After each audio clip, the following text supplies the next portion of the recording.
हम शुद्ध संकल्प कैसे पैदा करें और इसके फायदे।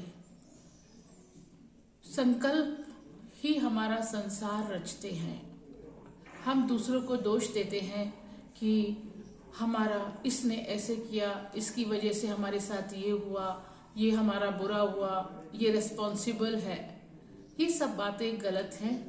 अगर गहराई में जाकर देखें तो हमारा सोच, हमारे संकल्प, जो थॉट है, वही हमारे संसार की रचना करते हैं। तो हमें अपने ही संकल्पों को शुद्ध करना है, प्योर करना है और पावरफुल करना है। तो धीरे धीरे जब हम इस क्रिया पर काम करना शुरू करेंगे तो धीरे धीरे आप देखेंगे कि हमारा संसार बदलना शुरू हो जाएगा। अभी हमारे प्योर संकल्प नहीं है, हमारे व्यर्थ संकल्प चलते हैं, वेस्ट चलते हैं, नेगेटिव चलते हैं और या साधारण चलते हैं। तो 3 कैटेगरी हैं, व्यर्थ, नेगेटिव हो गया, साधारण, फिर श्रेष्ठ और शुद्ध संकल्प। तो हमें अब क्या करना है, अपने संकल्पों को शुद्ध बनाना है, श्रेष्ठ बनाना है। इस पे हमें खुद ही काम करना है, खुद अपनी चेकिंग करनी है।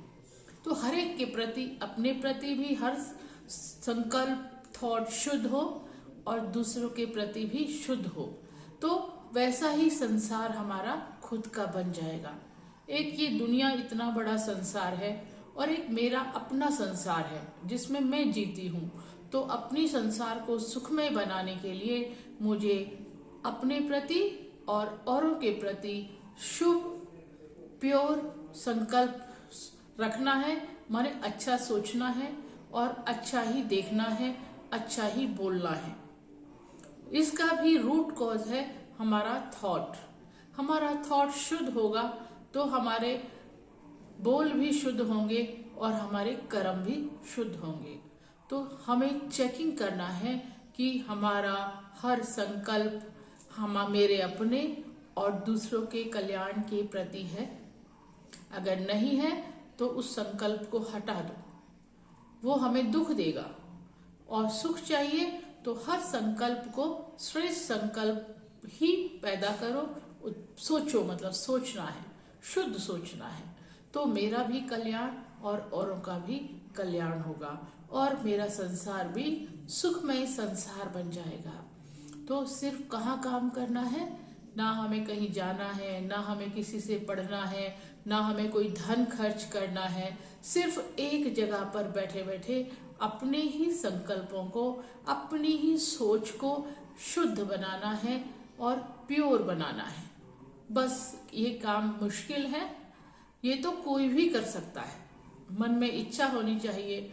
देखो, हमारी सोच से ही हमें दुख मिलता है और हमारी अच्छी सोच से हमें सुख मिलता है। तो दुख किसी को अच्छा लगता है? जब हमें अच्छा नहीं लगता तो हम वो काम करें जिससे हमें सुख मिले और फिर हम औरों को भी सुख दें। तो हमें किस पे काम करना है? हमारे हर संकल्प, सोच पर काम करना है। और वो कहीं भी बैठकर, किसी भी स्थान पर बैठकर आप कर सकते हो। इसमें कुछ चीज की आवश्यकता नहीं है। बस मन को एकांत वास में लेके जाओ, कल फोकस करो, अपने आप में फोकस करो और अपनी सोच को देखो। मेरे अंदर क्या सोच चल रही है, किस क्वालिटी की सोच चल रही है। उसको अगर वो ठीक नहीं है तो उसको हटा दो, ये ठीक नहीं है। फिर दूसरा संकल्प सोचो, उसको चेक करो, ये ठीक है, मेरे लिए भी ठीक है, औरों के लिए भी ठीक है। तो वो सोच, हमें उस पे काम करना है। तो अगर हमारी सोच अच्छी होगी तो हमारे बोल भी अच्छे होंगे और हमारे कर्म भी अच्छे होंगे। तो हम खुद भी सुखमय रहेंगे और दूसरे लोग भी हमसे सुख का अनुभव करेंगे। तो हम अपना भी कल्याण करेंगे और इसके परिणाम स्वरूप और दूसरों का भी कल्याण स्वतः ही होगा। तो हमारा जीवन कैसा बन जाएगा? सुखमय संसार। तो किसके ऊपर डिपेंड करता है अपना सुखमय संसार बनाना? मेरे खुद के ऊपर ही डिपेंड करता है। और खर्चा कितना, समय कितना देना पड़ेगा, कहीं जाना पड़ेगा, किसी गुरु के पास जाना पड़ेगा, स्कूल में पढ़ने जाना पड़ेगा, कहीं नहीं। कोई भी इस कार्य को कर सकता है, अपने ही स्थान पर बैठकर कर सकता है। इतना आसान तरीका, और जीवन कैसा हो जाएगा, सुखमय और सुंदर। तो आज से अभी से अपने ही संकल्पों पर, सोच पर काम करें और अपने जीवन को सरल, सुखमय और आनंद में बनाएं। खुद भी खुश रहें और वो खुशियां दूसरों को भी दें। जब हम खुश होंगे या सुखी होंगे तभी दूसरों को दे पाएंगे ना कुछ। तो पहले खुद को खुशी बनाना है, खुशमय और सुखी बनाना है, फिर दूसरों को देना है। तो इससे सिंपल तरीका कोई नहीं हो सकता। ये सिंपल भी है और श्रेष्ठ भी है। तो आज से अभी से ये काम करें तो धीरे धीरे धीरे धीरे आप देखेंगे हमारा जीवन परिवर्तन होते लगेगा। ठीक है, सहज है, सरल है, मुश्किल तो नहीं है ना, लेकिन काम करना है। जितना काम करेंगे उतना फल मिलेगा, जितनी मेहनत करेंगे उतना फल मिलेगा। ठीक है, ओम शांति।